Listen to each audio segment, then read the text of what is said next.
Assalamualaikum, salam sehat semuanya. Kali ini Ibu Rika akan menyampaikan materi IPS kelas 8 semester genap tentang penguatan ekonomi maritim dan agrikultur di Indonesia.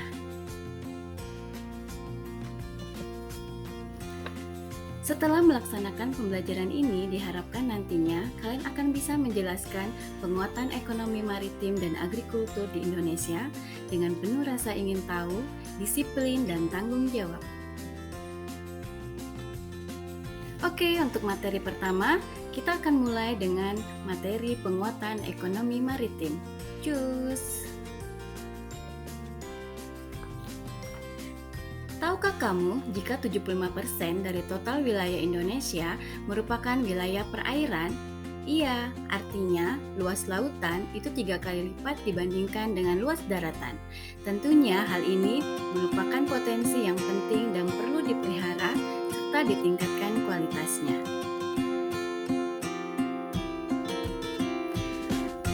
Adakah perbedaan antara ekonomi maritim dan ekonomi kelautan? Tentu ada. Ekonomi maritim merupakan kegiatan ekonomi yang mencakup transportasi laut, industri galangan kapal dan perawatannya, pembangunan dan pengoperasian pelabuhan beserta industri dan jasa terkait. Sedangkan ekonomi kelautan merupakan kegiatan ekonomi yang dilakukan di wilayah pesisir dan lautan, serta di darat yang menggunakan sumber daya alam dan jasa-jasa lingkungan kelautan untuk menghasilkan barang dan jasa. Nah, pembangunan yang dilakukan oleh pemerintah di bidang kelautan diarahkan untuk mencapai 4 tujuan. Disimak ya.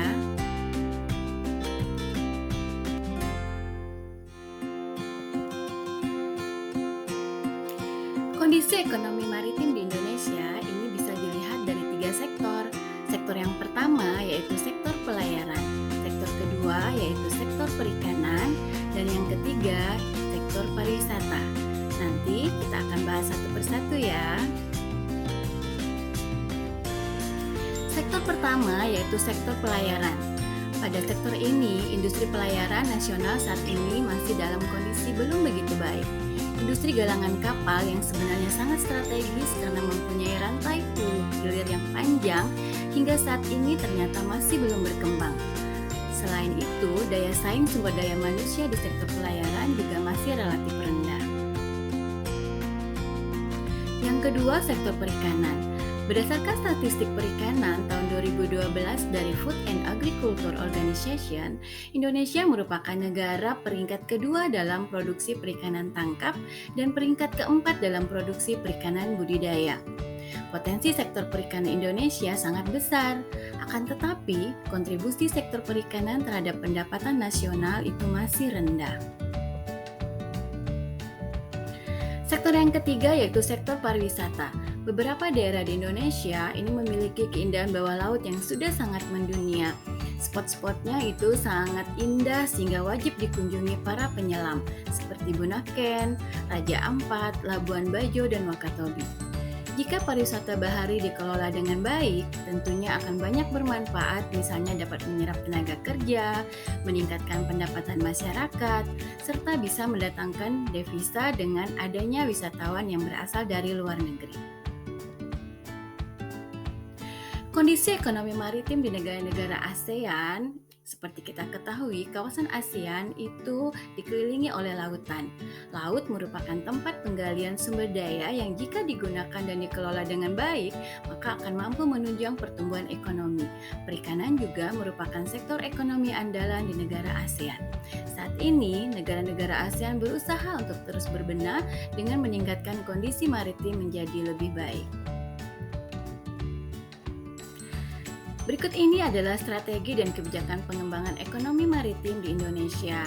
Yang pertama, adanya perubahan paradigma pembangunan nasional yang awalnya berbasis daratan menjadi berbasis kelautan. Yang kedua, memacu percepatan pengembangan infrastruktur dan ketersambungan maritim. Dan yang ketiga, adanya fokus pada aspek pemberdayaan, terutama pemberdayaan nelayan. Nah, kita tadi sudah belajar mengenai penguatan ekonomi maritim. Materi kedua, kita akan membahas mengenai penguatan agrikultur di Indonesia. Pernahkah kalian mendengar kata agrikultur? Agrikultur merupakan pemanfaatan sumber daya hayati yang dilakukan manusia untuk menghasilkan bahan pangan, bahan baku industri, sumber energi, atau untuk mengelola lingkungan hidupnya. Sedangkan ekonomi agrikultur ini merupakan upaya peningkatan perekonomian dengan memberdayakan sektor pertanian.